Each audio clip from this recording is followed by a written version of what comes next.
Hello student, welcome to my YouTube channel. आज की इस वीडियो में हम आपके साथ कुछ रेस्पिरेशन से रिलेटेड क्वेश्चन डिस्कस करेंगे। ये क्वेश्चन हमारे एग्जाम में लगातार पूछे जाते हैं।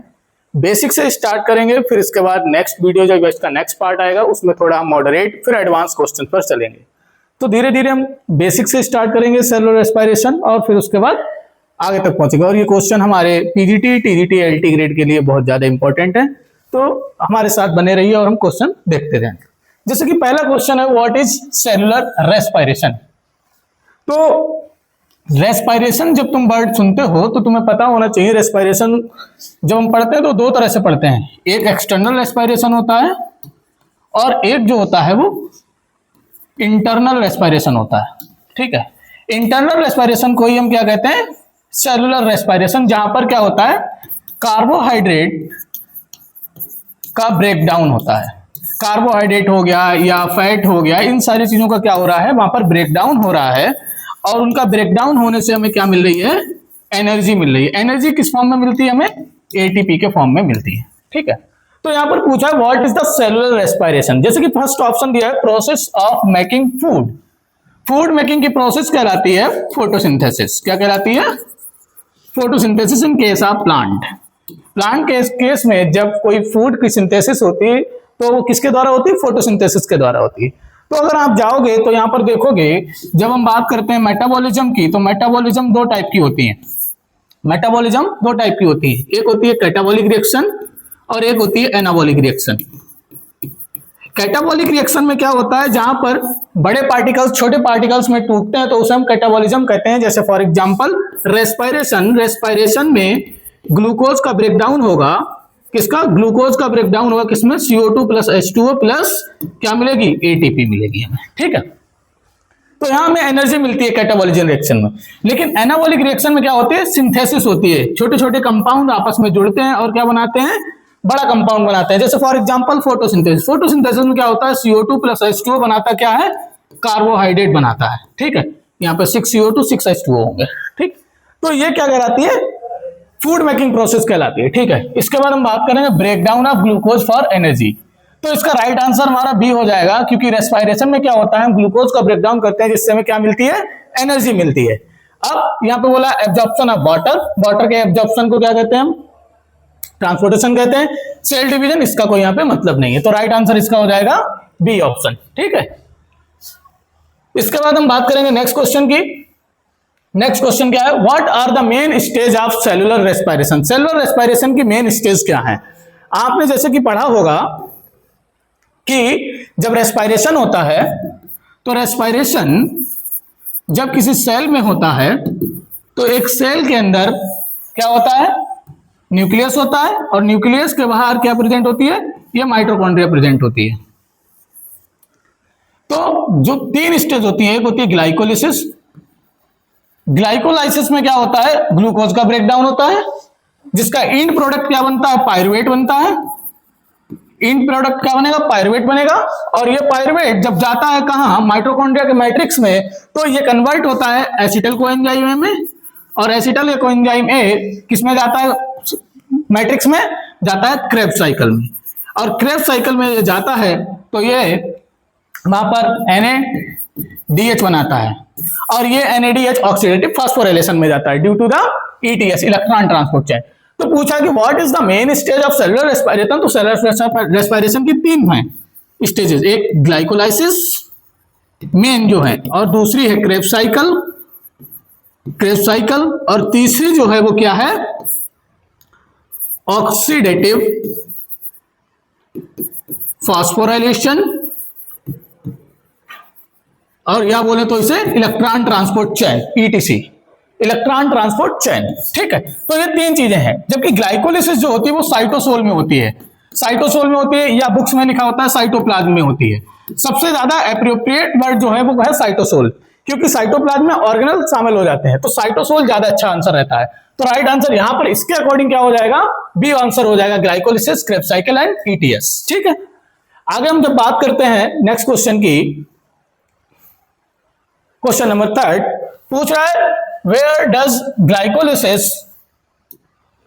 Occurs in the cell. अभी हमने बताया ग्लाइकोलिसिस कहां होती है, जैसे कि हमें अपने ऑप्शन के अकॉर्डिंग आंसर्स को देना होता है।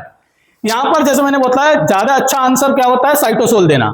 लेकिन यहां पर जब हमारे पास साइटोप्लाज्म आंसर दे रखा है, ये ऑप्शन में सिर्फ साइटोप्लाज्म है, तो हम क्या चूज करेंगे, साइटोप्लाज्म। तो इसका राइट आंसर क्या हो जाएगा, साइटोप्लाज्म। ठीक है। माइटोकॉन्ड्रिया के मैट्रिक्स में क्या होता है, माइटोकॉन्ड्रिया के मैट्रिक्स में क्रेब्स साइकिल चलती है और इनर माइटोकॉन्ड्रियल मेम्ब्रेन पर चलता ही है इलेक्ट्रॉन ट्रांसपोर्ट चेन, या बोले तो ऑक्सीडेटिव फास्फोराइलेशन।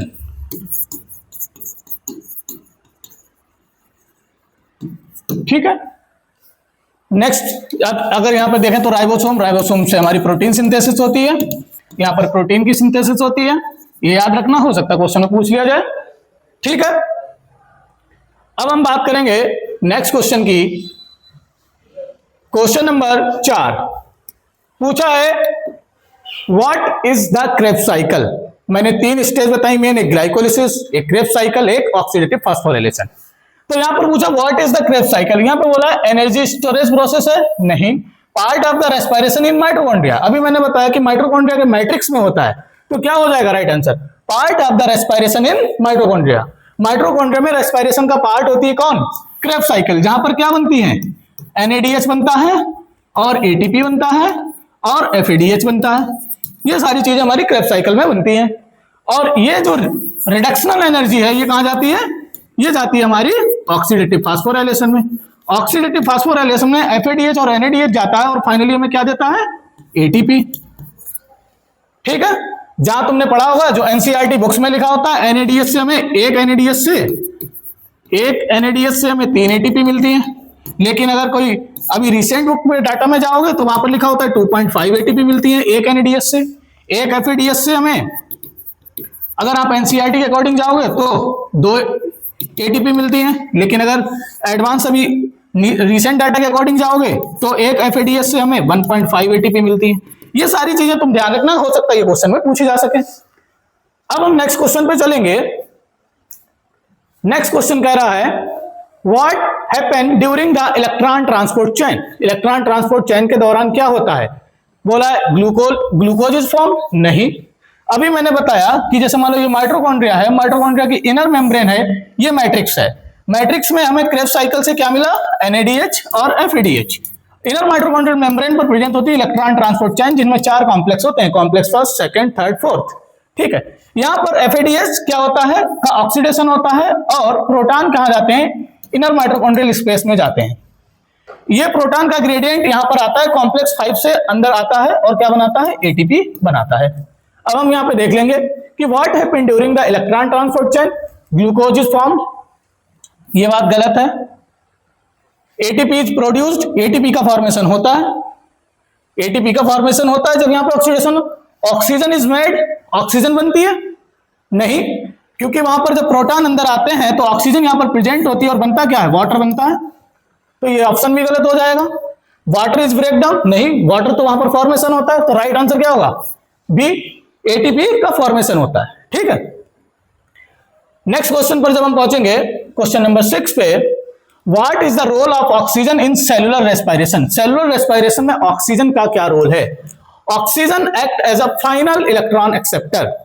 अभी मैंने जैसे तुमको बताया कि अगर आप डिटेल डायग्राम में जाओगे तो यहां पर NADH का ब्रेकडाउन होता है और NADH यहां पर कॉम्प्लेक्स प्रेजेंट होते हैं। NADH का जब ब्रेकडाउन होगा तो NAD positive plus proton plus 2 electron बनेंगे। ये इलेक्ट्रॉन कॉम्प्लेक्स फर्स्ट होते हुए कॉम्प्लेक्स सेकंड में, कॉम्प्लेक्स सेकंड से कॉम्प्लेक्स थर्ड में, और फाइनली कहां पहुंचते हैं, ऑक्सीजन के पास। ऑक्सीजन इलेक्ट्रॉन लेता है, यहां से प्रोटॉन आता है और बनाता क्या है, H2O। ठीक है। तो फाइनल इलेक्ट्रॉन एक्सेप्टर कौन होता है, यहां पर फाइनल इलेक्ट्रॉन एक्सेप्टर क्या होता है, ऑक्सीजन। तो राइट आंसर इसका यहां पे क्या हो जाएगा, ऑक्सीजन।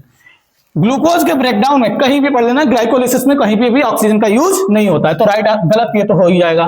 प्रोड्यूस ATP डायरेक्टली, नहीं, डायरेक्टली ATP प्रोड्यूस करने में ऑक्सीजन का कोई पार्टिसिपेंट नहीं है। स्टोरेज एनर्जी, नहीं, तो राइट आंसर इसका क्या रहेगा, फाइनल इलेक्ट्रॉन एक्सेप्टर। ठीक। नेक्स्ट जब हम क्वेश्चन पर पहुंचेंगे, question number 7, how much ATP is produced, ठीक है, how much ATP is produced, इसका आंसर अलग अलग वेरी करता है, क्योंकि यहां पर जैसे मान लो 36 to 38 दे रखा है, ठीक है, तो 36 to 38 इसलिए दे रखा है, ये अकॉर्डिंग टू एनसीईआरटी है, ठीक है। अगर आप लेनिंजर की बुक के अकॉर्डिंग जाओगे तो वहां पर तुम्हें ये डाटा 30 से 32 एटीपी मिलेगा। क्यों मिलेगा? इन्होंने डाटा लिया है कि NADH जो है वो बनाता है 2.5 एटीपी, एक NADH कितना, एक NADH कितनी बनाता है 2.5 एटीपी, और एक FADH क्या बनाता है 1.5 एटीपी। जब इसके अकॉर्डिंग चलेंगे, और ये 30 और 32 का डिफरेंस आता है सटल सिस्टम के अकॉर्डिंग, क्योंकि तुम्हें जब पता है जब ग्लूकोज का ब्रेकडाउन होता है तो पाइरुवेट बनता है, और इसी समय स्टेज नंबर 6 में क्या बनता है, NAD पॉजिटिव से NADH। अब ये NADH बड़ा कंपाउंड होता है, ये डायरेक्टली माइटोकॉन्ड्रिया में नहीं जा सकता, तो इसको ब्रेकडाउन करके पहुंचाना पड़ता है। अगर ये NADH माइटोकॉन्ड्रिया के मैट्रिक्स में FADH के फॉर्म में जाएगा तो 30 एटीपी बनेंगे, और अगर ये NADH की फॉर्म में पहुंच जाएगा तो कितने बनेंगे 32, ठीक। यहां पे डाटा क्या है, अकॉर्डिंग टू एनसीईआरटी हम ले लें, ये पुराने डाटा के अकॉर्डिंग ले लें, यहां पर NADH के अकॉर्डिंग कितने बनते हैं 3 एटीपी, और FADH के अकॉर्डिंग 2 एटीपी, ठीक है। और वहीं यहां पे भी फिर वो कौन से होंगे, सटल सिस्टम चलेंगे, उसकी वजह से 36 और 38 का डिफरेंस आ रहा है, ठीक। तो राइट आंसर यहां पर इसका हो जाएगा सी।